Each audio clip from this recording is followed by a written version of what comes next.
అవ్వా అప్పుడు చికెన్ తెమ్మంటే కానీ పైసలు అయిపోయి చికెన్ తీసుకొస్తా. ఓ అవ్వా ఏమైందిరా? చికెన్ తెమ్మంటే కదా పైసలు పోయి తీసుకొస్తా. తీసుకొద్దు బాగు, వార్తలు చూస్తున్నా కొద్దిగా ఆయన కదా ఎదుగు. ఎప్పుడు ఆ టీవీలను మూత పెడతావేంది?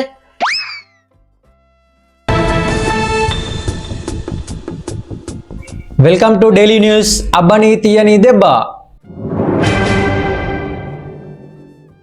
Breaking news.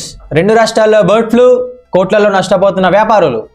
ఇప్పుడు న్యూస్లోకి వెళ్తే 2 రాష్ట్రాల్లో బర్డ్ ఫ్లూ రావడంతో కోట్లల్లో కోళ్ళు చనిపోతున్నాయి. చికెన్ తిందామంటే ప్రజలు భయపడుతున్నారు. ఇది ఇలాగే వ్యాపిస్తే మనుషులకు కూడా సోకుతుందని మైవిలస్ టాక్స్ డాక్టర్ గంగావా చెప్తున్నారు. ఒక 2 నెలల పాటు చికెన్ మానేస్తే బాగుంటుందని నిపుణులు చెబుతున్నారు. కానీ 2 నెలలు చికెన్ మానేయడం కష్టమని మాంసం ప్రియులు ఆవేదన వ్యక్తం చేస్తున్నారు. చూస్తూనే ఉండండి డైలీ న్యూస్. అబ్బని తీయని దెబ్బ.